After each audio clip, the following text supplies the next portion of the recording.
Gators Breakdown episode 160 is ready to go. I'm your host, David Waters, and you can find me on Twitter at GatorDave_SCC. And joining me for this episode of Gators Breakdown is co-host Will Miles, and you can find him on Twitter at WillMilesSCC and his work at readandreaction.com. Will, we were just joking right before we came on air. I can't even count anymore. I'm like a couple episodes behind with those opponent previews. Hey, man, that's what happens when we do it out of order. But all I know is I can count to 25. That's how many days we got left to the football season. We are marking it down on the calendar, an X every day, and the weekends hopefully are going fast so we can get to the one that actually counts in September. Fall camp is underway, Will Miles.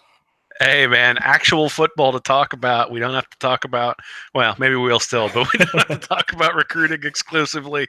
There's actual stuff going on, actual stories, and it's good to have some news. Yeah, on the field, and of course, quarterback talk front and center. And, hey, until Florida finds one, that's what it's going to be. Hey, look, we'll definitely dive into that. Special teams has been brought up a lot too early in fall camp, but Will, just so far so good. On the injury front a little bit as well. Not too many major injuries. I know Brett Heggie looked like today that he had a boot on. I've heard some things about Jacob Copeland having a very, and I want to stress this, very minor knee issue. So if he's going to be out, if this is true, still trying to confirm, but I had a couple people confirm.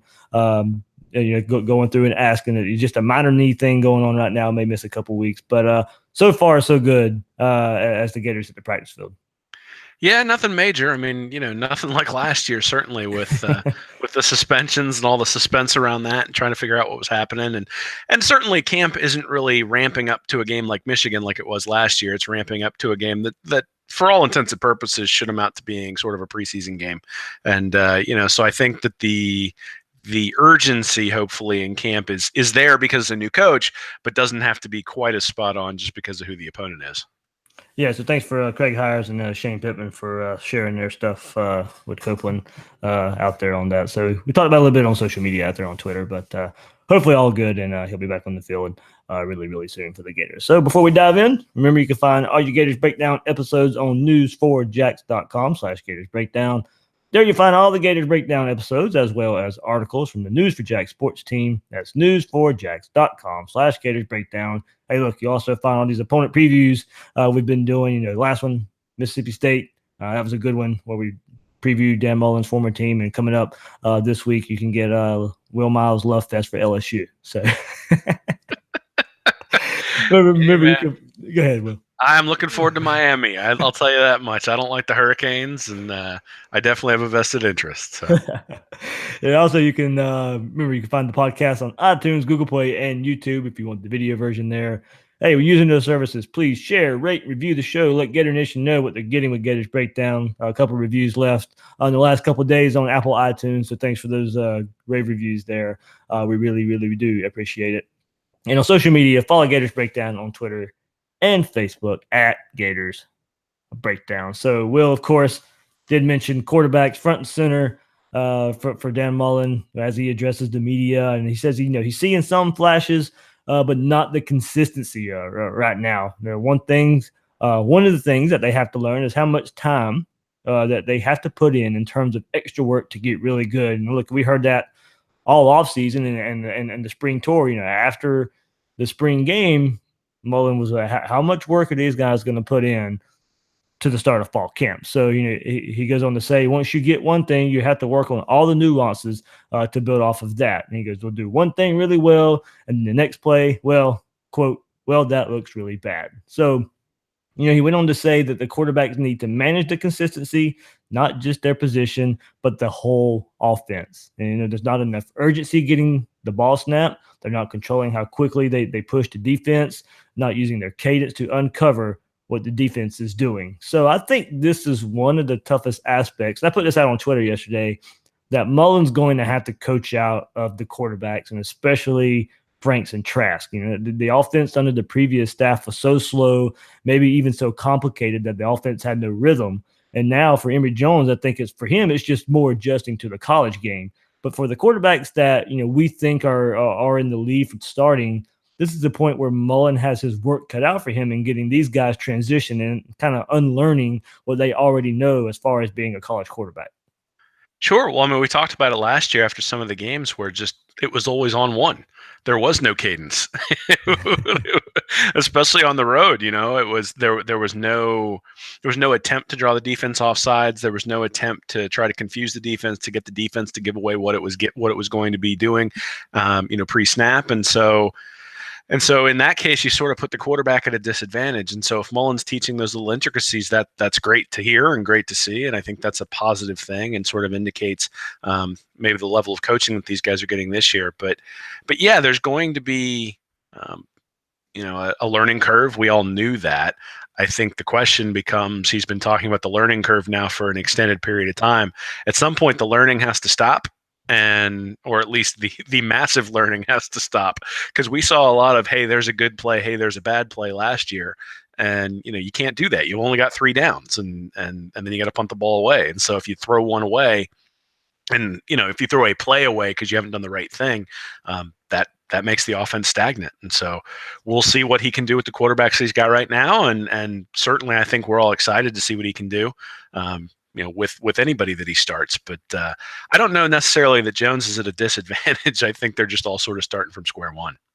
Yeah, I kind of think that way too. Just his only disadvantage is just not having the experience. But he's not having to unlearn what he could have potentially learned under Jim McElwain for the last couple of seasons. And and it was that offense was so slow prodding and it just never seemed in sync. And I really do think, and even heard to some points that even the offensive line is having trouble getting adjusted to the speed of a Dan Mullen offense.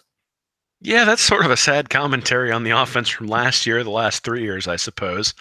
I think a lot of this is just sort of coach speak. Yeah. I don't think you're going to give a lot away at this point. Certainly not going to give a lot away in maybe the opening game or the opening couple of games. And, we're really going to have to wait until we get 3 or 4 games in the season to know what Florida has at quarterback.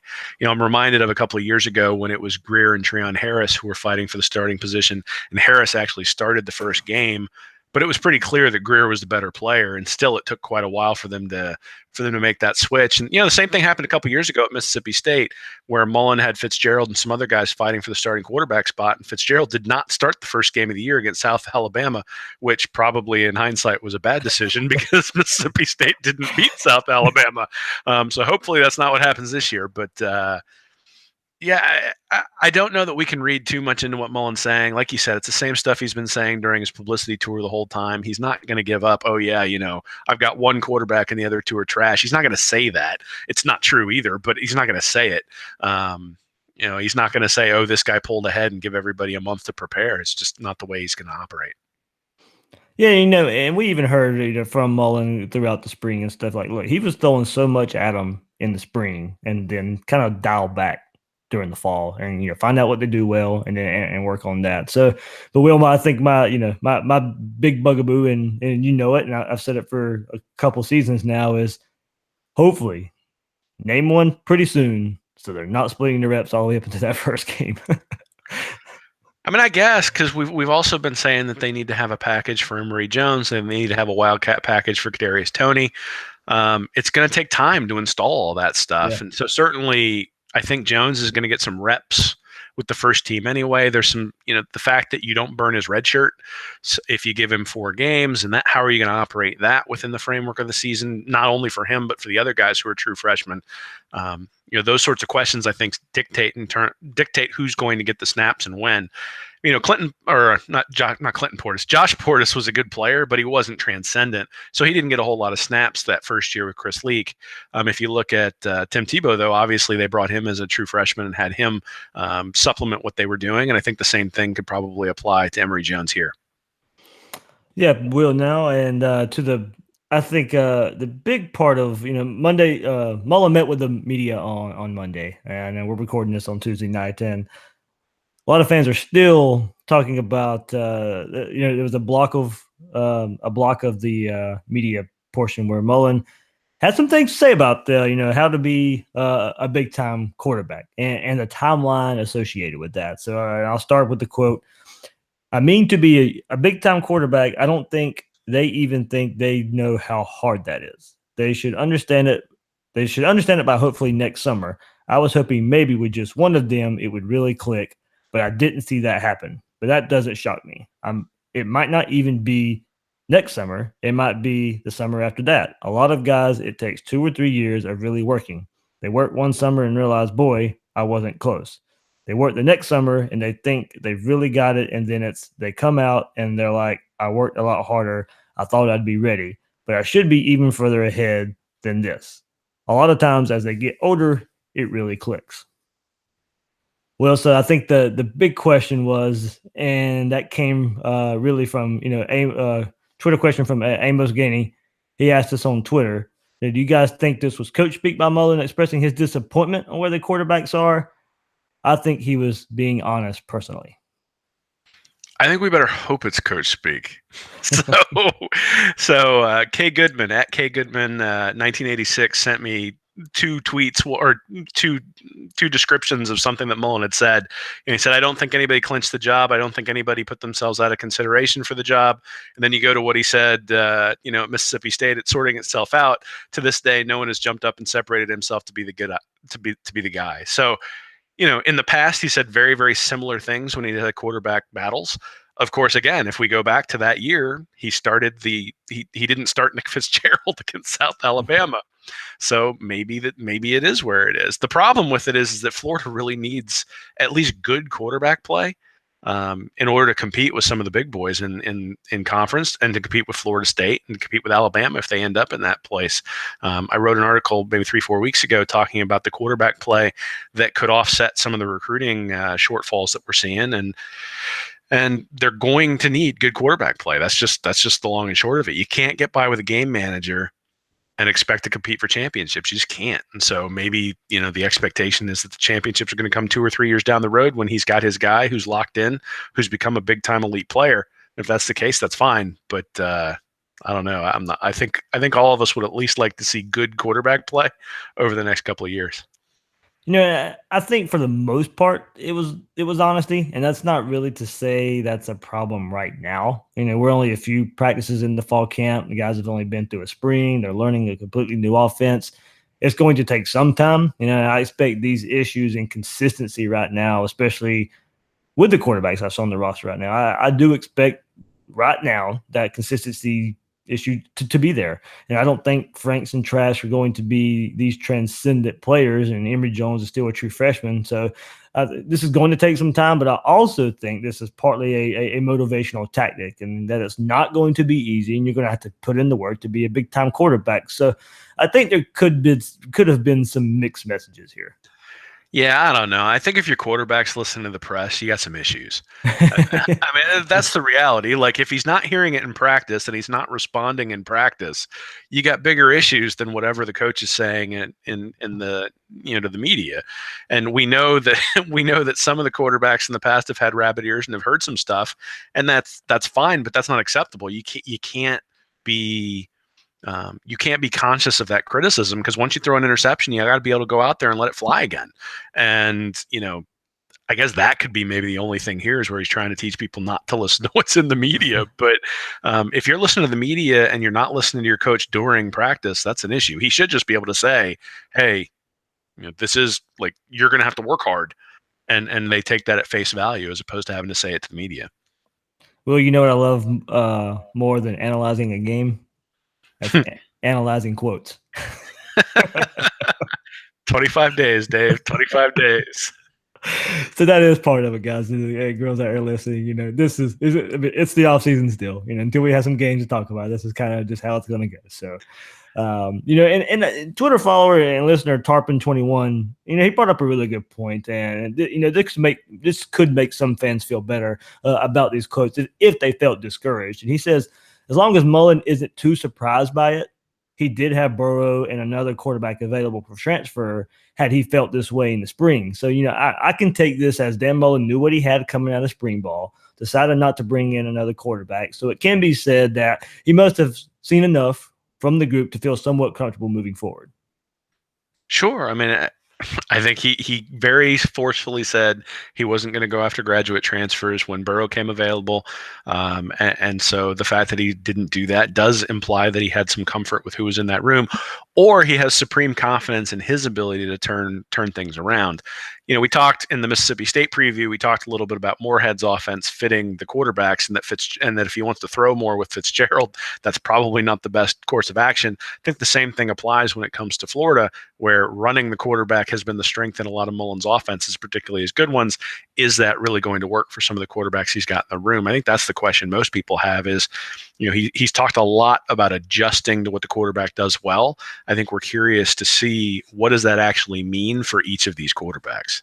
Yeah, that is interesting. Yeah, is we don't know what they do well in this offense yet. So I think when game one comes around, as you said, you don't know how much they'll unleash of that, and maybe still against Kentucky as well. Yeah, that could be a close game. They've played us tough in recent years, but I don't think Mullen will unleash the beast unless he has to. So I don't know. I don't know when we'll find out what these quarterbacks do well. Yeah, I mean, I think we can all see their strengths and their weaknesses just by looking at the limited film that we have from some of them. And some of them we have a lot more than limited film to look at the strengths and weaknesses. At the end of the day, the hope is that Mullen is a much better quarterback coach than the guys who were here before, and that he'll make the correct decision in terms of who's the starter and push the right buttons in terms of motivation, that if somebody needs to be pushed, that they'll be pushed. I remember last summer coming out of camp, the real discussion was that the transfer of Malik Zaire had really sort of pushed Felipe Franks to a higher level, and that he'd really started working harder at that point, or at least had really started to put things together, maybe is a better way of saying it, but that he was really looking good out of camp, and that's why he was named the starter. Now, I think we can look back on that and wonder about whether that was just camp lies, and I think that's a lot of what we're trying to parse here too, is you never really know what the truth is. The practices aren't open to the public, and we're going to see day one when the guy trots out there to start the game, and how long the leash is, and whether the true freshman has passed the two redshirt sophomores and all that sort of stuff. It's still talking season. Hey man, it's fun. If we don't have anything to talk about, if we can't speculate on this stuff, then we'd just be sitting here, whatever, talking about baseball or something. Nope. We'll kind of expanding on more of what Dan Mullen had to say about these quarterbacks. And right now, they're more lead by example guys. Thinks that the vocal leadership can come once these guys start getting comfortable with what they're doing. And it's kind of what we've been alluding on. They're still trying to figure out what they do well. So they're figuring out the reads, making sure they're looking or stepping the right way at the right moment. And Dan Mullen says that hurts their chances to work on leadership right now. And so, I think you can still be, an off the field leader, as we said, going back to things Dan Mullen has said, what quarterback is going to get the guys together during the offseason? What guy's going to work on their throws? What guy's going to dive into the playbook and really, that's forms of leadership as well. But, these on the field things, they're probably still their heads are still floating a little bit. And that may have to wait and come later on in the season. Yeah, but that plays into it, right? I mean, if you don't show an ability to improvise, if you don't show creativity, then if you're not fully versed in the offense, you're not going to be able to execute it well. And so one of the things that they're probably looking for is sort of, the quarterback's ability to problem solve and be creative when the play starts to break down, or when there's an issue. One of the things that's come up recently is some of the more off the field incidents. Well, that's a leadership component as well. And I am curious to know who on the team, and I mean, I haven't heard anything about this, but who on the team is stepping into that leadership role to either make sure that doesn't happen or to address it or whatever the case might be. So, yeah, I mean, the quarterbacks, there's been some discussion that Franks is always at the front of the line. That's great. But again, if you're not well versed in the offense, it doesn't matter how much you're respected by your teammates. If when the play breaks down, you can't solve the problem and you can't be creative to get out of the mess. I don't think Johnny Manziel spent a whole lot of time in the film room when he was at Texas A&M. He could just run around and make a play. And in some capacity, if you got a guy who can run around and make a play, it doesn't matter how much time he's putting into it. Yeah, good point. And then, part of the leadership, and that's going to transition us into. Of course, early in fall camp, the big talk really has been Kyle Trask maybe surpassing Felipe Franks right now. It's still early. We'll see where it goes, but from what we've been told and what we've been heard and what we've seen so far at camp, Kyle Trask, besides today, they had a practice today, and apparently he didn't look as good as he has early in camp. But so far, before before the pads have come on, Kyle Trask has looked sharp, accurate at the quarterback position, and I think that's going back to the leadership part. It's just that's the part that still worries me about Kyle Trask, not having a lot of playing experience in high school and being the backup there. So now, there is a camp where it's hard to see a two-star quarterback that didn't start in high school as some unearthed gem that Jim McElwain and Doug Nussmeier found. I still genuinely feel that if that staff was still here, that Trask and Felipe Franks wouldn't have progressed to a point where either one was getting it done. So the one aspect that does give me hope for a player like Trask is Mullen's development of quarterbacks, and especially ones that aren't highly rated. You had Chris Welf, you had Prescott, Fitzgerald. Now one of those became great, and the other ones fit well into Mullen's system and made a serviceable attack. But how much can Mullen get out of Trask? Prescott and Fitzgerald were lower rated quarterbacks, but those are lower rated quarterbacks he recruited. That's he saw something in. That's not the deal with Trask. He's walking into this situation. So, and how much of it is fans really think Trask can be a good quarterback, or is it more that they've just seen enough from Felipe Franks? They don't think Franks can get it done, and they just want something different. Yeah, I think it's an amalgam of a bunch of different things. I think part of it is the frustration of watching really poor quarterback play since Tim Tebow left. I mean, there would be a lot more patience for Felipe Franks and last year's performance if it hadn't been coming on the heels of the Treon Harris experiment, the Will Grier suspension, the John Brantley, injuries, the Jeff Driscoll sort of, falling apart in his last year there in Gainesville. All that sort of stuff leads into just the tension around not having a quarterback. I mean, it's the University of Florida. It's a top flight program. You should always have three quarterbacks who are fantastic just sitting in the wings. And that's how it was when Spurrier was around. And quite honestly, that's how it was when Urban Meyer was around, at least until Cam Newton threw the laptop out the window. So, the expectation is you're going to have a quarterback that the offense is going to score a bunch of points. That's going to be fun. It hasn't been that way for a decade. And so you start looking at that and saying, okay, we can't have patience with this guy. Let's try the second one. I mean, the most popular guy in the team is always the backup quarterback, at least for the fans. And I think that's just sort of the case here. I think we saw a lot during the spring game this year that indicated that Trask is a little bit faster in terms of his pace. And I think that's the other thing is that even when Florida was winning games last year, the offense was boring. And so that is not something that it was under Urban Meyer. That's not something it was under Steve Spurrier. It's not even something it was under Ron Zook. It didn't get boring until Will Muschamp came. And even then, at least the defense was elite. And then last year, that just wasn't the case on either side of the ball. So I think that, and I've written about looking at the film for Franks. I've written about looking at the film for Trask. You can make cases for either guy. I don't think you can definitively say, based on what we've seen thus far, that you should choose one or the other. So I think really it does boil down to what these guys see in camp and where they differentiate themselves, and then whether they can differentiate themselves far enough from Emory Jones to make it worthwhile to start one of those guys. Because I do think the running ability of Emory Jones adds a dimension that typically has been very effective in Mullen's offenses. And so, I've also written that I think you should start Emory Jones if it's even remotely close. Yeah. And that's still where I would go. Will, is there anything to the point I brought up where, I did want to get your take on this, of Mullen coming in, and yes, we've seen the lower rated quarterbacks he's had success with, but those are the guys he recruited versus a lower rated recruit that he didn't recruit necessarily and trying to work something out of him. Yeah, I think so. I think maybe it's a test of Mullen's creativity. I think that's one of the things that when you look at his offense, you see some creativity, and you hope that that's kind of where the difference between him and Nussmeier will really shine through. Is that when Nussmeier had a quarterback who didn't do anything well or who didn't do something well, he just kept calling the same play and said, "Well, execute it better." I mean, in fact, that's one of the things that McElwain said after one of the games is that we just didn't execute well enough. The plays were fine. It's like, well, that's kind of your job is to make sure that you're calling plays that the offense can execute. and they didn't do that. And Mullen has shown more creativity in the past.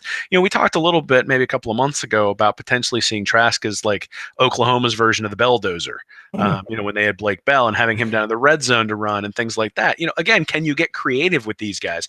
Felipe Franks has a stronger arm than any of the guys that are out there, but he's less accurate. Trask is more accurate, but doesn't have the experience that you would probably like, and maybe not some of the leadership skills. Emory Jones, is a true freshman. He's going to have some of the running skills, but is he necessarily going to be able to read a defense? Is there any reason why you can't do something creative with each of those guys and have a package for each of those guys, just like you would for wide receivers? You got 5 wide receivers. You can go 5 wide, 4 wide, 3 wide. You can have 2 tight ends. You can do all sorts of different stuff with your formations. Is he creative enough to do that with his quarterbacks?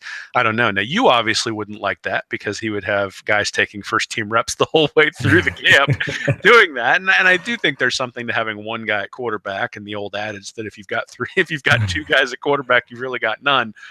But, the reason that's an adage is because when you're playing 2 quarterbacks, you've really got none. Like, you haven't been able to make the decision. So I think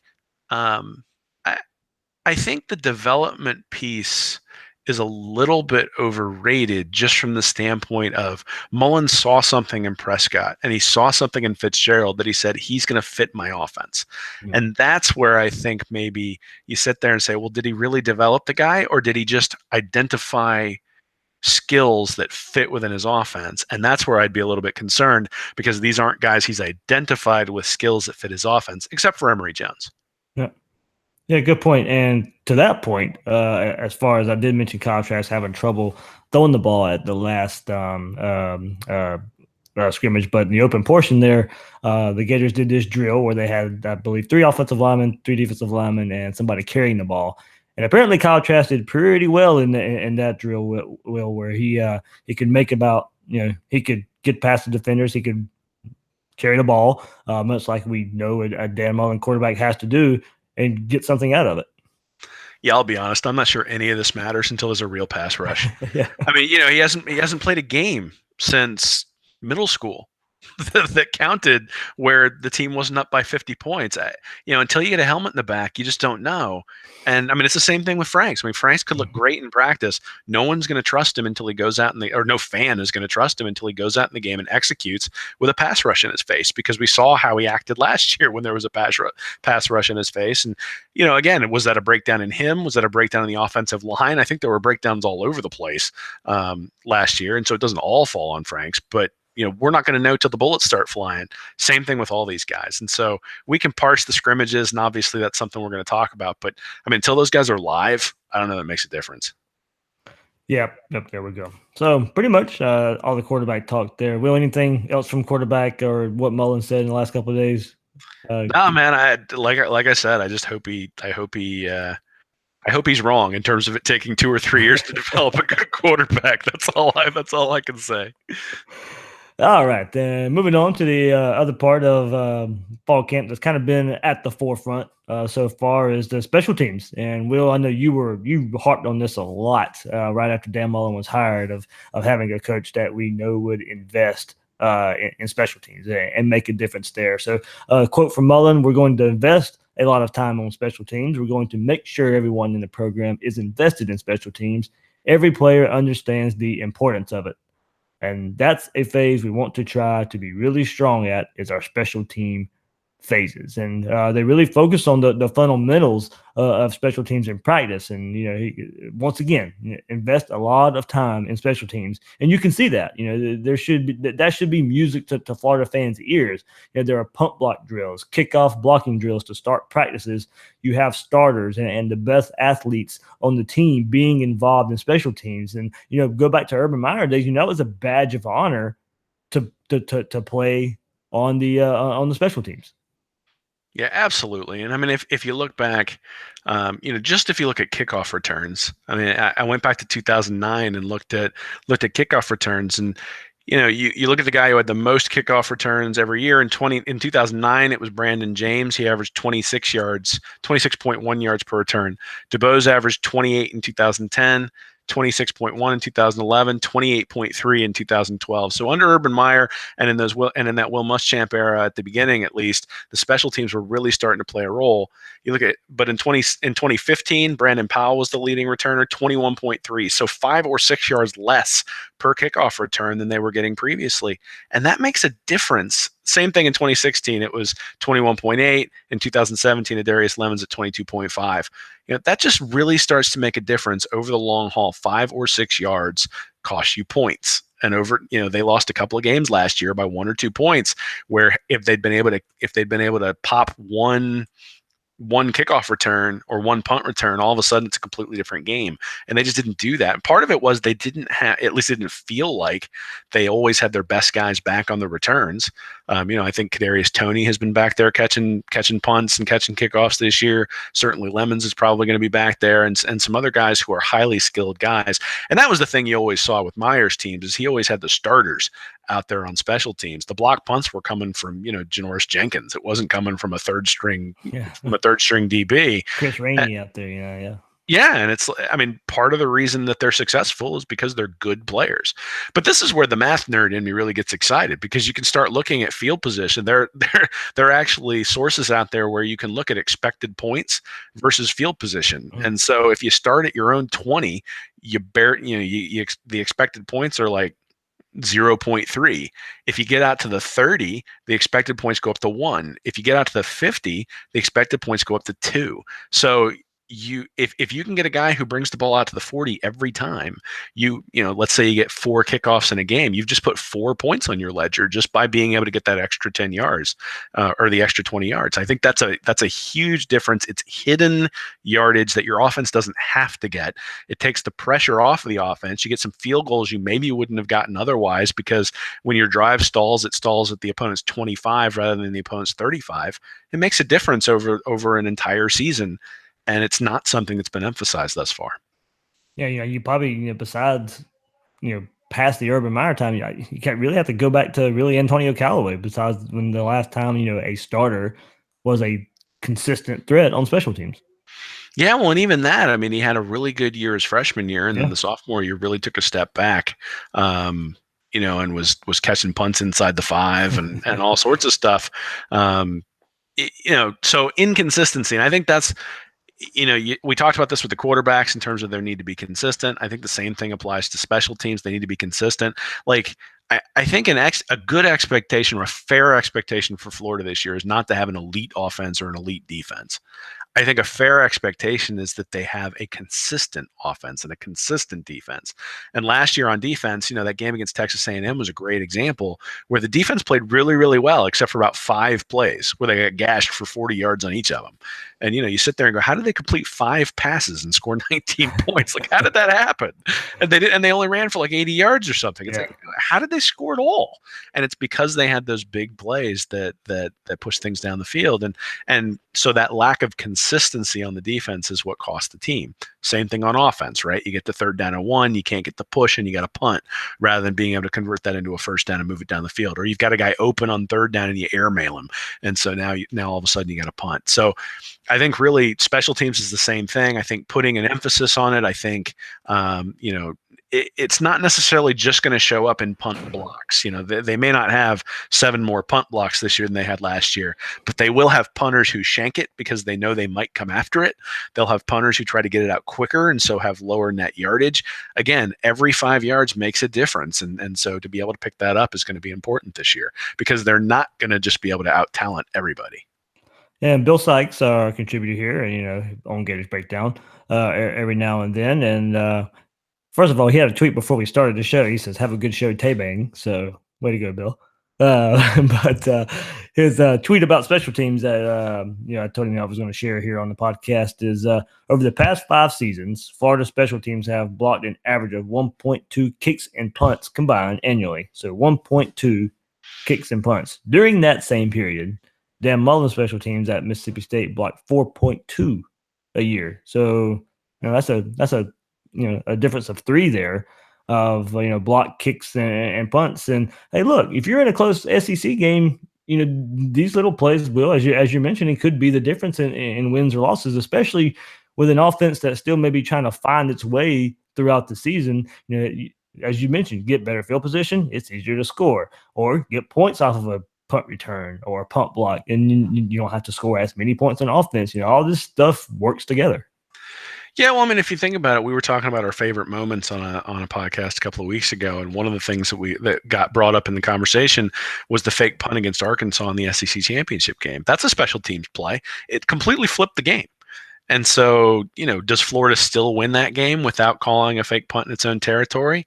Maybe. I mean, they were the more talented team. Maybe they still win it. But the fact that Urban Meyer had that in his pocket, had the confidence to be able to call it, the confidence that his team would execute it, those sorts of things are things that as of right now, Florida just hasn't been able to do in a while. And Virginia Tech completely resurrected their program around Beamer Ball, where they were just out special teaming and defensing everyone, because the offense in Blacksburg has never been fantastic. Even with Michael Vick there, it required a pretty strong defense to get them to the national championship game.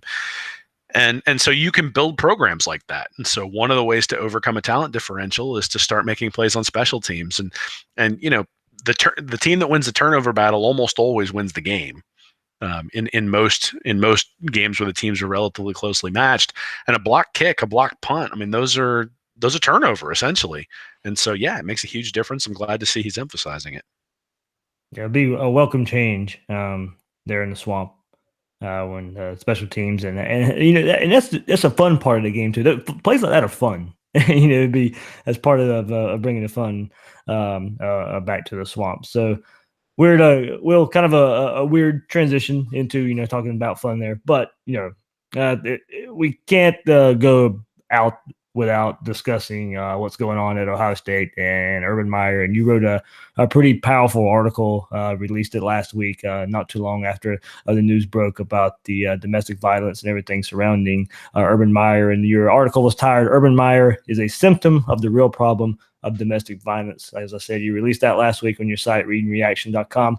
Kind of walk our listeners through that and, why it's such a powerful topic for you. Yeah, man. I mean, it's been interesting to see sort of the reaction to the Urban Meyer situation. I mean, I get it. Florida fans are sort of burned by the way he left Gainesville, have enjoyed the cold Papa John's after losing in the tunnel, like all those sorts of things. But 10 million people in the U.S. annually are subjected to domestic violence, at least according to the National Coalition Against Domestic Violence. This isn't a football problem. This isn't a male problem. This isn't a female problem. It's a human problem. And so, all of a sudden after Urban Meyer got in trouble, one of the things people were asking was, well, who are we going to target on the recruiting trail? Who are his top recruits that we can go poach? And at the end of the day, it seemed a bit, one, it's like you want to make sure that justice is served. And I don't know the details of what went on with Urban Meyer. I don't know whether he reported what he was supposed to report. I don't know whether Ohio State followed up the way they were supposed to. What I do know is that there was a woman who was allegedly abused, who felt like her only avenue to stop the abuse was to go to a reporter, because the abuser was tied to someone powerful enough that it would become a story. And that's just sad from the standpoint of that's basically the only way you can stop it, because we don't have enough people stepping in situations where they need someone to step in, and we don't have enough resources from a police perspective or from a societal perspective to protect someone who needs that sort of protection. So, really the article is sort of trying to encourage people to get involved, to find a domestic violence shelter to support if it's something that they feel strongly about. Certainly, Florida has been touched by that this year, because you had Justin Watkins with his incident. And as the details come out about that, again, all alleged, nothing's been proven. But as the details come out, it's really pretty sickening. And you look at Ohio State, Urban Meyer had a big sign on the wall that said, "Treat women with respect," in capital letters. I don't know. A sign on the wall doesn't do anybody any good. At the end of the day, you can know something, but if you don't actually do anything about it, it doesn't make a difference. And so hopefully the article will encourage people to do something about it, to think about things a little bit differently. And there's a knee-jerk reaction, I think, to say, hey, this person did something wrong and abused someone and needs to be laid off, needs to be fired. But one of the problems is that spouses or people who rely on the person who's got that job to to pay for things to support them don't report the abuse because the reaction is you have to get that person off the staff. And I just don't know whether that's the right way to do this stuff. I mean, is there a way in the middle ground where you can report it, you can get someone help, you can get someone counseling, and it doesn't necessarily cost them their job just because, oh, they're, because that causes a problem too. I mean, if Zach Smith loses his job because he's accused of abuse, that affects the person who's being abused as well. And so we need to be able to ask those questions without just saying, oh, we fired that person, we got rid of the problem, and now we don't have to deal with it at our university anymore. The problem still exists. It just wouldn't have existed at Ohio State if they had gotten rid of him, or at Florida if they got rid of him during the first incident in 2009 or the second one in 2015. Yeah, well, so that was I like the way you approached that. Really good article there. So definitely, if people didn't go and read Will's work there at readreaction.com about that, yeah, I wouldn't necessarily call soapbox moment, Will, but your opinion was heard, and I think very, very, very well received. I had some people who had been abused who reached out and said that it was nice to hear that perspective. And I mean, it's the most rewarding thing I've ever gotten from something that I've written, is to have someone who would reach out and say that. And so, thank you to the people who've reached out. Thank you to the people who've read it. Thank you to the people who've shared it. Hopefully it makes a difference in the productive dialogue. It's not meant to be a, you need to do better. It's meant to be a, hey, the statistics say that just getting rid of somebody doesn't actually solve the problem. Can we talk about how to solve the problem? All right. And on a lighter note, we'll read reaction. We'll keep it there of your site. And a shout out to Devin Connell for you. You got some work going on there with some previews for positions. Yeah, Devin's doing some position previews. He started out with the running backs, did a really good job. And I'm excited to see what he's going to come up with some of the other positions as well. Certainly, so he compared the running backs. The most interesting part of the article to me was comparing the running backs to the SEC East, the other sort of the talent levels and the production of the other teams in the SEC East, and then to Florida's main rivals. So you look at Florida State, you look at Alabama, teams like that, and comparing where Florida is sort of in the talent spectrum there. And it was a little bit surprising to me because there's been an awful lot of talk about the running back room being really, really strong within Florida's, that it's the strength of Florida's team. But even when you compare those guys to some of the guys at some of these large, or some of the more powerful, or at least higher ranked teams in the preseason coming in, Florida's got some work to do if they're gonna be able to tout the running backs as All-American candidates. Speaking of All-American candidates, and the first name a lot of people go to now, I think is a valid question, is just how good Jordan Scarlett can be. He is coming off a year off. I'm still not so sure football was really important to him until after what he went through last year. It was, I say, kind of a wake up call. And I think, hopefully, you've seen some weight gains in the weight room. We heard throughout spring practice how big of a weapon he was, how hard he was to tackle, how hard he was to bring down. I really hope that, he can be the guy, because I remember I was writing for another site back in, when he was recruited, and, I compared him to Trent Richardson back, because being under Jim McElwain and just kind of the build he had, and, going through and looking at his high school, the stats and his high school film of how he could be used, catching the ball out of the backfield, and his speed of, maybe he could be that Trent Richardson type for Jim McElwain. And we just haven't seen that. And, I really hope, going back and looking at it and seeing, kind of the hype that I put on him myself, that I hope he can, eventually live up to that, because I really like what I saw from Malik Davis last year, that home run threat, his yards per carry, being a guy that could, just change a game on a whim. I'm still thinking Jordan Scarlett's that type of running back who can go get you 3 yards, 4 yards whenever you need it. I still want to see that breakaway speed where he can get some bigger runs. Yeah, well, he's going to have to be because I think, as much as we talk about the quarterbacks and as much as we expect to see progress, I think we do sort of agree with Mullen that it's going to take a year or two before he identifies the guy and gets the guy who's fantastic. Obviously, it would be great if that quarterback steps in and is elite immediately, but it's probably not going to happen, at least not in the first half of this year. And if you go back and look at Mullen's track record, he's had really, when he's had sort of substandard quarterbacking, or at least when he's had defenses have been able to hold their own, he's been able to run the ball a lot more, and running the ball a lot more has offset some of the substandard quarterbacking. So his second year at Mississippi State, I think they went 9-4. He was over 600 carries for the year for his offense. And then if you look at 2 years ago with Mississippi State, they were over 600 carries. They fell down to about 520, somewhere in that range last year, and weren't quite as successful. So that 600 carries, I think, is sort of a key threshold to look for. That's a lot of carries, but it means the defense has kept you in the game. It means the defense has kept the games close. You've been able to continue to run the ball.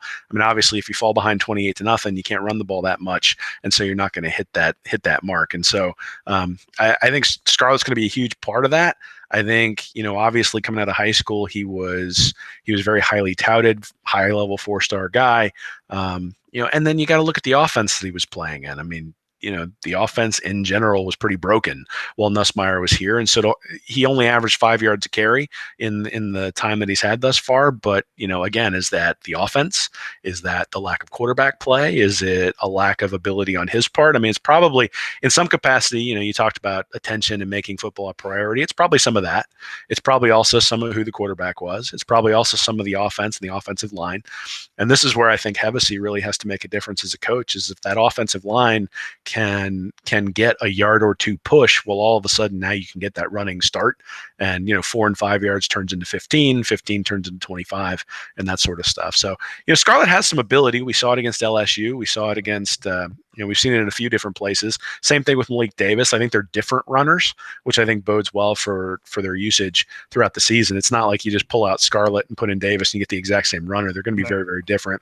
Looks like Damian Pierce is even bigger, and he's a guy you really liked out of high school. And so, I don't think they're hurting for depth. I think they can probably sustain an injury or two. The question will be, do they have the top tier guy who can go get them the yard or two when they need it, when everybody knows he's being run? And I think we all hope that's going to be Scarlett, and it'll be up to him to prove us right. Will, and let's go back to last week before we wrap up here on Gators Breakdown. Hey, the Gators got their highest ranked commit last week in DeJuan Black from the state of Mississippi, nationally ranked 53rd player. Inside linebacker, he's ranked 3rd there. The 4th ranked player in the state of Mississippi. Big time pickup for the Gators here. Pretty much an athlete. He can play all over the field. So it'd be interested to see how Dan Mullen uses him. But on the 24 Sports composite, a ranking of 97.19 there, so 97.19. Really a highly rated recruit that Florida brought in here. And look, you can go follow him on Twitter. Look, he's probably, he's a big time recruiter for the Gators too. He says there's some more commits on the way. He's after some other recruits out there on social media. Yeah, it's a big deal. I mean, whenever you can bring in a top 100 guy, it's a big deal. But particularly when you can bring in a top 100 guy at linebacker, which is a space where Florida has really struggled to bring in elite guys. They brought in David Reese, a 4-star last year, but before that, it had been a bunch of 3-stars in the Randy Shannon and Jim McElwain era. And that doesn't mean those guys aren't good players. I mean, the first David Reese is a very, very good player at middle linebacker. I'm expecting him to play a big role in the defense this year.